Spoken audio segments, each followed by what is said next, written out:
Hello mga believer! This is your mentor, Billy De La Fuente. Let me share to you guys kung ano yung mga pinagdaanan kong failure sa buhay. Sa kung ano mang success, o kung ano mang growth, o kung ano mang resultang gusto mong makuha, sa tingin ko, makukuha mo na.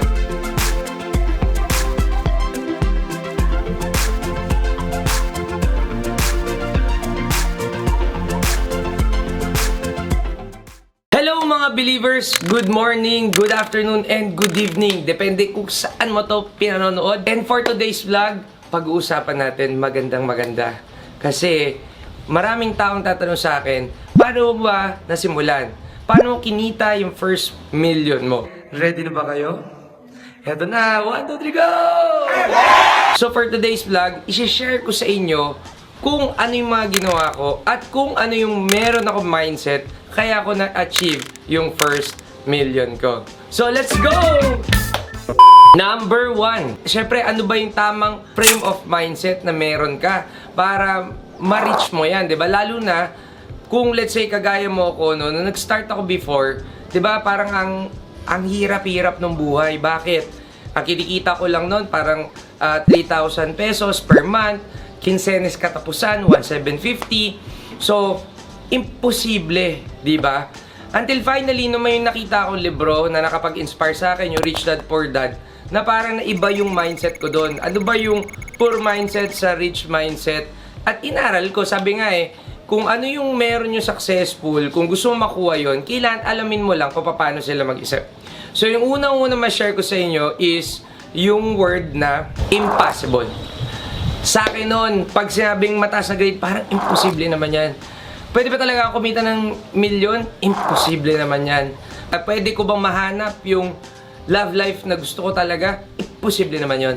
So every time paulit-ulit ko siya sabi, imposible. Yun yung napupunta sa mindset ko. So ano yung binago ko? Okay?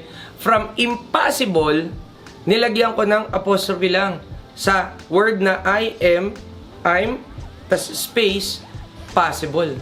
Ibig sabihin, if from impossible, ang mindset ko muna yung sarili ko na I'm possible. I'm possible to earn this type of money, di ba? I'm possible to have high grades, di ba? I'm possible. I'm possible to earn 1 million, di ba? Tapos, yung I'm, no? Yung I, palitan mo ng M. Gawin nating 1M possible. So, every day na ginawa ng Diyos, mindset ko yung sarili ko na 1M possible para sa akin. Minsan, ganyan yung utak ko. Minsan, ganito yung ulo ko na 1M possible.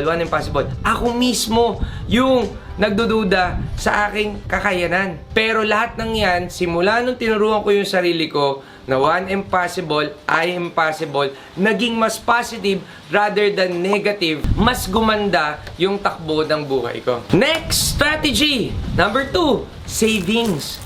So if magsasave ka ng 277.78 pesos per day, in 10 years, pwede ka makaipon ng 1 million. Pero syempre, gusto mo ba namang ma-experience yung 1 million in 10 years pa? Diba? So, syempre, gusto nating mas mabilis natin makuha yan. So, what if naman gusto nating makaipon ng 1 million in 1 year? So, divide na natin ng 12, that's 83,333 pesos per month. Easier said than done. Tama? Pero ba't ba natin kailangan computin? Para alam mo. Diba? Para may target ka. Para magkaroon ka na idea, parang, nga no, paano nga ba magbilang ng 1 million, diba? Ako kasi dati di ko naman na-experiencean, kaya nga para sa akin, imposible. Pero kapag ang isang bagay, isinulat mo, kinumpute mo, nagiging realidad siya, nagkakaroon ka ng idea, yung utak mo lumilinaw, kapag meron kang goal, yung path towards that goal, mas nagiging klaro. Ba't ko sinare sa inyo yung savings? Kasi napaka-importante, no? Na kaya may malaki ka ng kita or may maliit kang kita, importante na meron kang disiplina sa pagsisave. Okay? Kasi kung yung piso hindi mo kaya maalagaan, paano pa kaya yung 1,000,000 piso? Importante din talaga na ma-value mo yung mga maliliit na amount. Kasi pag pinag-add-add mo yan, lalaki din. And sabi nga, di ba, it's not how big you earn, it's how big you save. Pero para sa akin, di ba, mas maganda if you can earn big and if you can save big, Pero most importantly is if you can enjoy that money as well. Kasi ano yung na save mo lahat pero hindi mo naman napakinabangan yung pera, wala din. So pero itong strategy of savings na to, kung makikreate mo yung ganyang habit or mindset, yan din yung magpupush sa'yo. Para mas lalo kang manggigil, magtrabaho, magnegosyo, mag-isip ng mga paraan. Kasi every time nakikita mo na lumalaki yung savings mo, napupush ka. Mas nabibigyan ka ng gigil. Kasi mas malapit ka na sa goal mo. Number 3, earn big. Siyempre, dahil klaro na sa'yo, di ba? Kailangan naman meron kang platform o meron kang vehicle para ikaw ay kumita ng malaki. Pero dapat dun pa lang maisip mo na, paano kikita ng 833,000 pesos per month? Paano makakapag-save ng 277 pesos per day? Di ba? So, ito yung kailangan mo gawin. Mag-isip ka na kaagad ng additional stream of income. Ibig sabihin, pwedeng negosyo, pwedeng racket, sideline, side gig, kung ano yung gusto mong itawag dyan. Pero, ang garantisado, diba, hindi mo makukuha kaagad ang 1 milyon kung magbabase ka lang sa work mo. Of course, pwede. Pwede naman in 10 years, tama? 277 pesos a day. Dahil pinag-uusapan natin na gusto mo din kumita, no? Sa pinakamabilis sa paraan, dahil yung ating mga mahal sa buhay, hindi tayo hinihintay na. Parents natin, nagkakaedad na, tama? Tumataas yung lifestyle, edukasyon ng anak natin, travel na para sa ating loved one. So, time is not our friend. Pag ganyan yung pressure na experience mo, kagaya na experience ko 15, 20 years ago, I think this is the perfect vlog for you para matuto ka din kung paano ma-earn yung first million mo. So, ano-ano ba yung mga magandang racket na pwede natin gawin yun? Guys, sobrang dami. Diba? Pwede kang maging social media manager, pwede kang magbenta ng mga merch, no?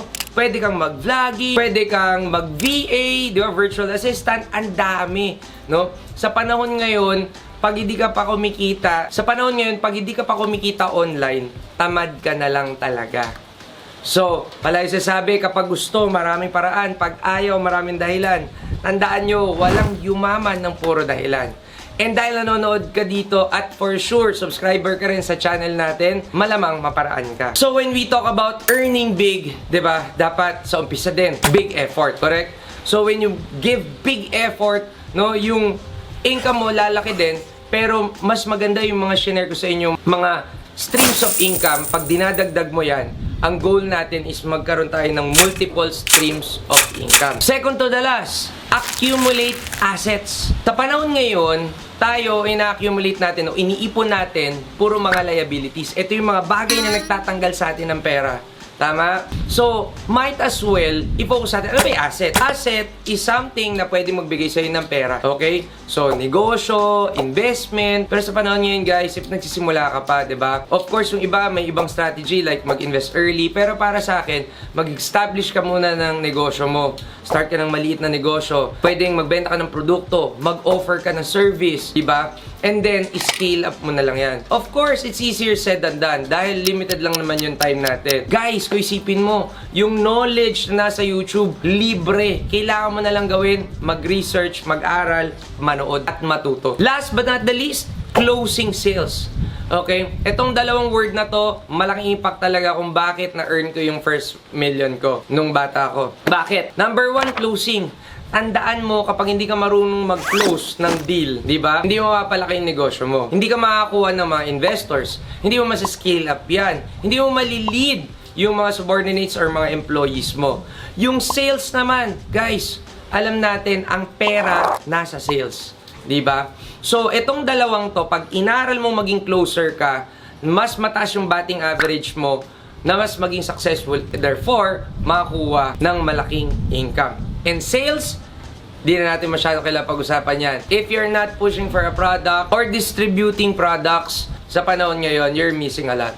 Okay? Sobrang dali na pag-aralan, maghanap ng source, ng supplier, ng bebentahan, Facebook ads, warm market sales, cold market sales, diba? It's really up to you. But guys, etong vlog na to, yung mga nabanggit ko sa inyo, ito yung mga strategies and mindsets na natutunan ko during my entrepreneurial journey. So, kagaya nung last na tip ko sa inyo, closing, di ba? I-close na natin tong vlog na to. And I hope marami kayong natutunan sa akin for this vlog. We'll make sure na makakreate tayo ng value-adding vlog para sa inyong mga subscribers natin. So guys, please, if nagustuhan nyo to, don't forget to hit that like button, comment kung ano ba yung mga natutunan nyo, and share this vlog to a friend. Tulungan nyo ako na i-goal natin na umabot tayo ng 100,000 subscribers this year. So with that, this is your mentor, Billy De La Fuente, signing off. Bye guys!